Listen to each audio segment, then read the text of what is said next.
Hello, welcome to the channel commerce on your tips. Last video में हमने आपको बताया था कि डोमेस्टिक इनकम के जो कंपोनेंट्स थे, जैसे फॉर एग्जांपल हमने आपको लास्ट वीडियो में बताया था factor income, transfer income, final goods, intermediate goods, ये सब क्या होते हैं।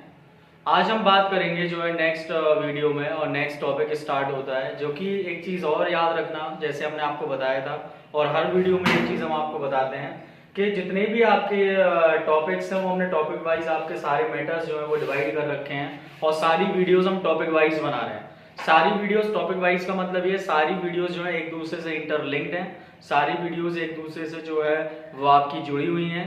तो जितनी भी वीडियोस अभी तक हमने आपको बनाई है वो सारी की सारी वीडियोस किस पर हैं, वो सारी की सारी वीडियोस जो है वो आपकी नेशनल इनकम पर डिपेंड थी।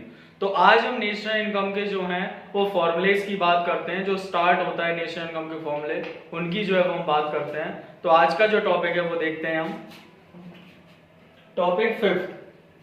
टॉपिक फिफ्थ जो आपका है that is gross investment, net investment, depreciation, market price, factor cost, net factor income from abroad.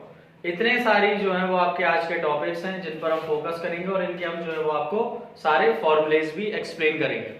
तो सबसे पहले जो है वो हम आज बात करते हैं, सबसे पहला जो टॉपिक स्टार्ट होता है वो आपका होता है ग्रॉस इन्वेस्टमेंट।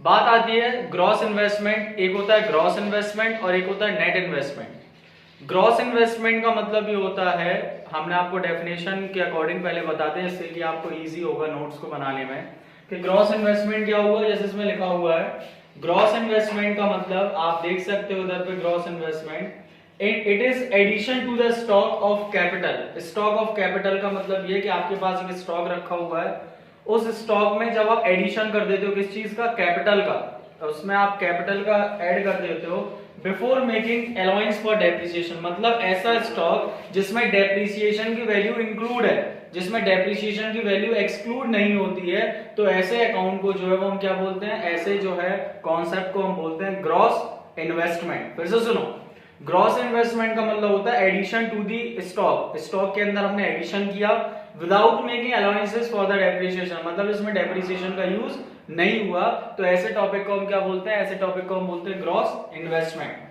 दूसरा जो आपका टॉपिक होता है वो होता है नेट इन्वेस्टमेंट। एक हो गया ग्रॉस इन्वेस्टमेंट, अब हम दूसरे टॉपिक की बात करते हैं जिसको हम बोलते हैं नेट इन्वेस्टमेंट। तो ग्रॉस इन्वेस्टमेंट और नेट इन्वेस्टमेंट एक जैसा होता है, फर्क इतना होता है कि ग्रॉस इन्वेस्टमेंट के अंदर डेप्रिसिएशन की वैल्यू ऐड रहती है, जबकि नेट इन्वेस्टमेंट के अंदर डेप्रिसिएशन की वैल्यू माइनस हो जाती है।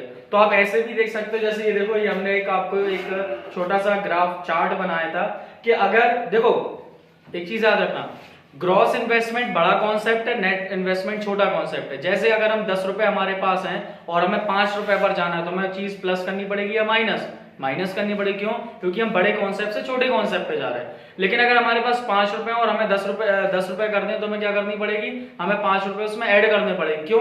क्योंकि अब हम छोटे कॉन्सेप्ट से बड़े कॉन्सेप्ट पे जा रहे हैं। तो जब हम बड़े कॉन्सेप्ट से छोटे कॉन्सेप्ट पर जाते हैं तो चीजों को माइनस करते हैं, और जब हम छोटे कॉन्सेप्ट से बड़े कॉन्सेप्ट पर जाते हैं चीजों को प्लस करते हैं। तो वैसे ही हम इधर पे देखते हैं कि नेट इन्वेस्टमेंट एक छोटा कॉन्सेप्ट है, ग्रॉस इन्वेस्टमेंट एक बड़ा कॉन्सेप्ट है। तो जब छोटे कॉन्सेप्ट से बड़े कॉन्सेप्ट पर गए, मतलब नेट इन्वेस्टमेंट से जब हम ग्रॉस इन्वेस्टमेंट पर जाएंगे तो प्लस करेंगे डेप्रिसिएशन, और जब हम ग्रॉस इन्वेस्टमेंट से नेट इन्वेस्टमेंट पर जाएंगे तो क्या करेंगे, माइनस डेप्रिसिएशन। एक चीज और याद रखना, डेप्रिसिएशन का एक और नाम होता है जिसको हम बोलते हैं consumption of fixed capital. Depreciation का दूसरा नाम है, इसको हम बोलते हैं consumption of fixed capital.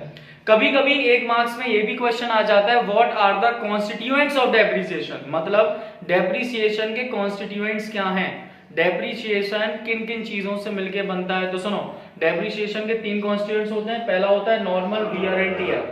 Normal wear and tear का मतलब होता है आप कोई भी चीज मार्केट से नई लेके आते हो और वो आपने जैसे ही उसकी पैकिंग खोली तो ऑटोमेटिकली, भले ही वो नई हो लेकिन उसकी वैल्यू अपने आप क्या हो जाती है, डिक्लाइन हो जाती है। तो उसको बोलते हैं नॉर्मल वियर एंड टियर। दूसरा होता है पैसेज ऑफ टाइम। आप कोई जैसे मोबाइल, एक सेल फोन है, आप नया लेके अभी आए और अगर आप उसको 1 साल तक अपने घर में रखे रहो, भले ही वो पैक हो, लेकिन उसकी वैल्यू ऑटोमेटिकली क्या हो जाएगी, डेप्रिशिएट हो जाएगी। क्यों हो जाएगी? Because of passage of time. तीसरा होता है एक्सपेक्टेड ऑब्सोलेंस। एक्सपेक्टेड ऑब्सोलेंस का मतलब ये होता है लोग बाग अपनी एक्सपेक्टेशंस के अकॉर्डिंग क्या करते हैं, लोग बाग अपनी एक्सपेक्टेशंस के अकॉर्डिंग गुड्स की वैल्यू को क्या करते हैं, डेप्रिशिएट करते हैं। तो that is called expected obligations. ठीक है, तो एक कॉन्सेप्ट आपका ये खत्म हुआ जिसमें हमने फाइनली कंक्लूजन ये निकला कि अगर हम ग्रॉस से नेट पर जाएंगे तो क्या करेंगे, माइनस डेप्रिसिएशन, और अगर हम नेट से ग्रॉस पे गए तो प्लस डेप्रिसिएशन। फिर उसके बाद बात करते हैं दूसरा आपका टॉपिक आता है जिसको बोलते हैं net indirect tax. Net indirect tax का मतलब जिसको अब हम जीएसटी का नाम भी देते हैं, नेट इनडायरेक्ट टैक्स में इनडायरेक्ट टैक्स को हम जीएसटी बोलते हैं। तो नेट इनडायरेक्ट टैक्स का फॉर्मूला होता है इनडायरेक्ट टैक्स माइनस सब्सिडीज। ध्यान से देखना, नेट इनडायरेक्ट टैक्स का फॉर्मूला होता है इनडायरेक्ट टैक्स माइनस सब्सिडीज। अब ये होते क्या है ये सुनो। इनडायरेक्ट टैक्स का मतलब होता है जो टैक्स हमने गवर्नमेंट को दिया, और सब्सिडीज का मतलब होता है जो पैसा गवर्नमेंट ने हमें दिया। तो अगर हमें नेट इनडायरेक्ट टैक्स निकालना है तो हम क्या करेंगे, net indirect tax is equal to होगा इनडायरेक्ट टैक्स में से किसको माइनस कर दिया, सब्सिडीज को। तो इनडायरेक्ट टैक्स में से जो हमने सब्सिडीज को माइनस कर दिया तो हमारा आया नेट इनडायरेक्ट टैक्स। ठीक है, तो ये क्या हो गया, ये हो गया आपका एनआईटी। उसके बाद जो है वो हम बात करेंगे नेट इनडायरेक्ट टैक्स का यूज कहां पर होता है। तो ये सुनो, नेट इनडायरेक्ट टैक्स जो आपका होता है, नेट इनडायरेक्ट टैक्स का जो यूज है वो होता है मार्केट प्राइस में और फैक्टर कॉस्ट में। होता कैसे, तो ये देखो, सबसे पहले हम बात करते हैं कि मार्केट प्राइस होती क्या है। तो मार्केट प्राइस को अगर हम फोकस करते हैं तो मार्केट प्राइस की अगर हमने बात की तो मार्केट प्राइस आपकी वो प्राइस होती है जिसकी वैल्यू एक गुड्स की मार्केट के अंदर होती है। जैसे सपोज करो अगर हम बात करें मार्केट प्राइस की, तो ये मार्केट प्राइस है, जैसे ये मार्कर है, इस मार्कर की मार्केट में 30 रुपए प्राइस है, तो ये मार्केट प्राइस हुआ। ये क्या हुआ, मार्केट प्राइस। मतलब the cost of good in the market, या the cost of the price of the good in the market, और the price of the commodity of the good in the market, उसको बोलते हैं market price. एक क्या होता है, एक होता है फैक्टर कॉस्ट।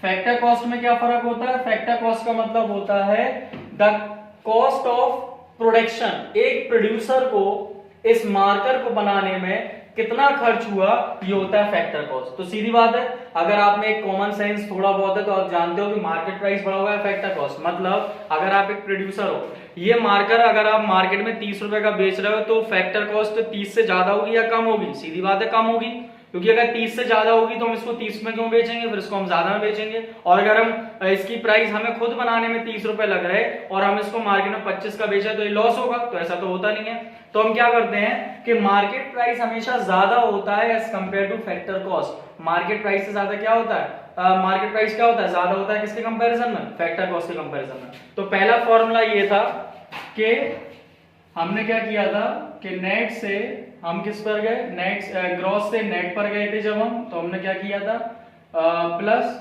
डेप्रिसिएशन, ग्रॉस से नेट पे गए तो सॉरी माइनस डेप्रिसिएशन था, और नेट से ग्रॉस पे गए तो प्लस डेप्रिसिएशन था। ये दूसरा फॉर्मूला देखो, दूसरा फॉर्मूला में इधर लिख देते हैं मार्केट प्राइस से अगर हम फैक्टर कॉस्ट पे जाएंगे, एमपी का मतलब मार्केट प्राइस और एफसी का मतलब फैक्टर कॉस्ट।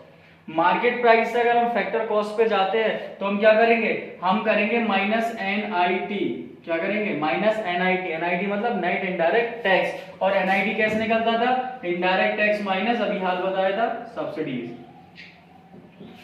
उसके बाद अगर हमें फैक्टर कॉस्ट से कहां पर जाना है, मार्केट प्राइस पर, तो अगर हमें फैक्टर कॉस्ट से मार्केट प्राइस पर जाना है तो दूसरा फॉर्मूला क्या हो गया, प्लस एनआईटी। दूसरा फॉर्मूला जो है वो क्या होगा, प्लस एनआईटी। तो पहला फॉर्मूला क्या था, मार्केट प्राइस मतलब बड़ा कॉन्सेप्ट है, तो जब बड़े कॉन्सेप्ट से छोटे कॉन्सेप्ट पर जाएंगे तो माइनस एनआईटी, और अगर फैक्टर कॉस्ट से मार्केट प्राइस हो गया तो प्लस एनआईटी। तो दूसरा फॉर्मूला ये हो गया जिसको हम बोलते हैं एनआईटी का यूज कहां पर होता है। तो पहला फॉर्मूला क्या हुआ, नेट से ग्रॉस पे गए तो प्लस डेप्रिसिएशन, ग्रॉस से नेट पे गए तो माइनस डेप्रिसिएशन, मार्केट प्राइस से फैक्टर कॉस्ट पे गए तो माइनस एनआईटी, और फैक्टर कॉस्ट से मार्केट प्राइस पे गए तो प्लस एनआईटी। उसके बाद हम बात करते हैं नेक्स्ट टॉपिक जो आपका आता है, नेक्स्ट टॉपिक में जो है वो हम बात करते हैं दैट इज एनएफआईए, जो हमेशा कंफ्यूज करता है बच्चों को। इसका मतलब सुनो, इसको बोलते हैं एनएफआईए, इसका फुल फॉर्म होता है net factor income from abroad. ध्यान से सुनना, देखो हम लिख दे रहे हैं आपको, एनएफआईए के बारे में भी लिख दे रहे हैं कि एनएफआईए का मतलब क्या हुआ। एनएफआईए का मतलब होता है आपका, इधर देखो इधर पे, एनएफआईए, इसका फॉर्मूला क्या होता है, net factor income from abroad. तो NFIA का फुल फॉर्म ये है, net factor income from abroad. अब इसका फॉर्मूला क्या होता है, तो NFIA का फॉर्मूला सुनो। NFIA का फॉर्मूला होता है, ये कंफ्यूज करता है, मैं बार बार बोल रहा हूं, ये कंफ्यूज करता है, बहुत ध्यान से समझना। NFIA का फॉर्मूला होता है factor income from abroad minus factor income, लिखते जाना जब ये वीडियो देखो तो, हम क्योंकि व्हाइट बोर्ड रब करते जाएंगे बार बार। तो factor income from abroad minus factor income paid abroad, या इसको पेड एब्रॉड को हम दूसरा नाम भी दे सकते हैं टू एब्रॉड। पेड एब्रॉड का हम दूसरा नाम भी दे सकते हैं टू एब्रॉड। तो फ्रॉम एब्रॉड और पेड एब्रॉड होता क्या है ये सुनो। फ्रॉम एब्रॉड का मतलब होता है जो पैसा हमारे पास बाहर से आया, जैसे सपोज करो हमने यूएसए को 500 करोड़ रुपए की कोई एक प्रोडक्ट भेजा, उन्होंने 500 करोड़ रुपए हमें दिया, तो वो होता है फ्रॉम एब्रॉड, पैसा बाहर से आया। पेड एब्रॉड को हम टू एब्रॉड भी बोल सकते हैं। टू एब्रॉड का मतलब होता है हमारा पैसा बाहर गया। सपोज करो यूएसए को हमने कोई सामान 250 करोड़ का खरीदा और हमने उन्हें 250 करोड़ रुपए दिए, तो हम प्रॉफिट में अभी भी कितने हैं, 250 करोड़ के हैं, तो हमारा NFIA प्लस हुआ। When factor income from abroad is greater than factor income paid abroad, जब बाहर से आया हुआ पैसा हमारे पास ज्यादा होता है जितना हमने बाहर दिया, तो NFIA प्लस में होता है। और जब हम पैसा बाहर ज्यादा दे रहे हैं, मतलब पेड एब्रॉड जब ज्यादा होता है फ्रॉम एब्रॉड से, तो NFIA क्या होता है, माइनस में होता है। तो जैसे अगर हम बात करते हैं इधर पे, NFIA का यूज इधर पे हुआ, NFIA का फॉर्मूला ये हुआ factor income from abroad minus factor income paid abroad. अब बात आती है इसका यूज कहां होता है। जैसे डेप्रिसिएशन का यूज कहां पर हुआ, नेट और ग्रॉस में। NIT का यूज कहां पर हुआ, मार्केट प्राइस और फैक्टर कॉस्ट में। वैसे ही NFIA का भी जो है वो यूज होगा नेशनल में और डोमेस्टिक में। तो देखो अगर हम इधर पे देखें और अगर हम इधर पे जो है फोकस करें, तो थोड़ा सा जो है ये आप देख सकते हो कि नेशनल से अगर हम डोमेस्टिक पर जाते हैं,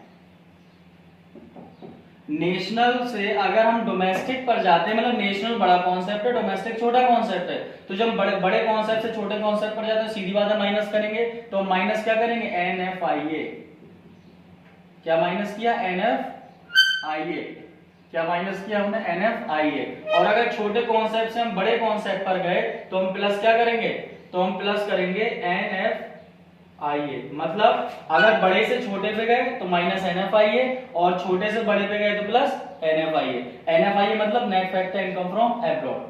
अब अभी हाल हमने बताया था कि NFIA प्लस कब होता है, NFIA माइनस कब होता है, NFIA जीरो कब होता है। तो इसको हम एक न्यूमेरिकल तरीके से और बता देते हैं तो अच्छे समझ में आ जाएगा। सपोज करो फैक्टर इनकम फ्रॉम एब्रॉड 220 रुपए, फैक्टर इनकम टू एब्रॉड 120 रुपए। मतलब फ्रॉम ज्यादा है टू से, फ्रॉम 220 है, 220 है, 120 है, तो फ्रॉम में से 2 को माइनस करो, मतलब 220 में से 120 को हमने क्या किया, माइनस किया। जब 220 में से हमने 120 को माइनस किया तो क्या हुआ, 100। मतलब NFIA हमारे प्लस 100 का है। अब NFIA माइनस 100 कब होगा, अगर फ्रॉम एब्रॉड जो है वो हो जाता है 220, लेकिन टू एब्रॉड जो है वो हो जाता है 420।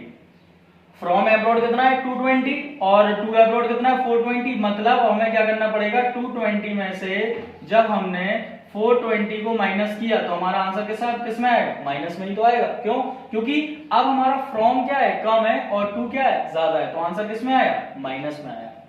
कभी कभी ऐसा भी होता है कि हमारा आंसर माइनस माइनस होकर प्लस हो जाता है। माइनस माइनस होकर प्लस कैसे हो जाता है, सपोज करो फैक्टर इनकम फ्रॉम एब्रॉड है 0, ठीक है, फैक्टर इनकम टू एब्रॉड है 420, लेकिन हमें NFIA कहीं पर माइनस करना है। NFIA हमें क्या करना है, माइनस करना है। तो NFIA माइनस का तो ये है ही, और 420 माइनस का ही आ गया, ये मान लो इधर कर लो, माइनस का 420 क्योंकि 2 अब्रॉड माइनस का होगा, तो माइनस का ये 420 हो गया। और NFI हमें कहीं माइनस भी करना है, तो जब NFI हमें कहीं माइनस करना है तो माइनस माइनस क्या हो जाता है, माइनस माइनस जाके ये प्लस का 420 हो जाता है। तो ऐसे भी कभी कभी जो है वो आपके क्वेश्चंस आ जाते हैं। ये डिपेंड होता है आपके किस पर, ये डिपेंड होता है आपका नेशनल पे और डोमेस्टिक पर। तो ये 3 फॉर्मूले आपके बहुत इंपॉर्टेंट है। जब आप कोई भी नेशनल इनकम पे फोकस करोगे, कोई भी नेशनल इनकम आप लेके चलोगे, तो ये 3 चीजों को जो है वो आपको फोकस करना पड़ेगा।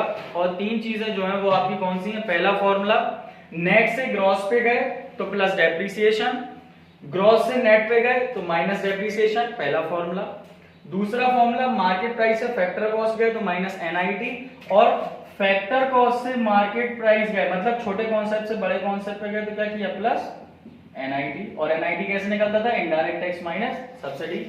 तीसरा फॉर्मूला जो है वो आपका ये था, तीसरा फॉर्मूला क्या था? तीसरा फॉर्मूला ये था, नेशनल से डोमेस्टिक पे गए तो क्या किया, माइनस NFIA, और डोमेस्टिक से नेशनल पे गए तो प्लस NFIA। कभी कभी ऐसा भी होता है कि NFIA के 3 कंपोनेंट्स होते हैं। NFIA कैसे निकलता है? तो उसके 3 कंपोनेंट्स होते हैं। पहला होता है नेट इनकम, पहला जो पॉइंट होता है वो होता है net income from property and entrepreneurship. पहला पॉइंट, ये कंपोनेंट्स है किसके? NFIA के, net income from property and entrepreneurship. ठीक है, इस तरीके से जो है वो आपके NFIA कंपोनेंट्स आते हैं। लेकिन NFIA component they are not so important, वो इतने नहीं आते हैं। आपको सिर्फ इन 3 चीजों पर फोकस करना, और ये 3 फॉर्मूले हम आपको आज बता चुके हैं। अब ये आपका आज फॉर्मूले 3 जो बेसिक फॉर्मूले हैं वो खत्म हो गए। अब जब हम नेक्स्ट वीडियो आपकी ओरिजिनेट करेंगे तो नेक्स्ट वीडियो में हम आपको ये बताएंगे कि न्यूमेरिकल्स किए कैसे जाते हैं। ये आज फॉर्मूले थे, एक्चुअल में ये फाइनल फॉर्मूले नहीं है, ये बेसिक फॉर्मूले हैं कि अगर हमें कहीं नेट से ग्रॉस पर जाना है तो हमें क्या करना पड़ेगा, ग्रॉस से नेट पर जाना है तो हमें क्या करना पड़ेगा, हम अगर किसी वैल्यू से किसी वैल्यू पर जाते हैं तो हम क्या करेंगे। तो नेक्स्ट वीडियो आपकी जो होगी उसमें हम यही आपको बताएंगे, न्यूमेरिकल रख के, मतलब न्यूमेरिकल के पॉइंट रख के हम आपको बताएंगे कि अगर GDP दिया हुआ है और हमें NDP पर जाना है, या NDP दिया हुआ है हमें जो है वो किसी GNP पर जाना है, तो इस तरीके से सारी चीजें हम नेक्स्ट वीडियो में बताएंगे। आज आपके इस वीडियो का मेन जो एक कंक्लूजन है वो ये है कि आपको ये 3 फॉर्मूलों पर जो है फोकस करना है। ठीक है, बाकी आप वीडियोस को देखो प्रॉपर तरीके से, उसके बाद उनके नोट्स बनाओ और प्रॉपर तरीके से जो है नोट्स के अकॉर्डिंग आप पढ़ाई करो। फिर भी अगर आपको कोई चीज समझ नहीं आती है then you can contact me, आप कमेंट सेक्शन में कमेंट भी कर सकते हो, या if you have any problem regarding to the videos तो आप जो है वो पूछ सकते हो। ठीक है, थैंक यू।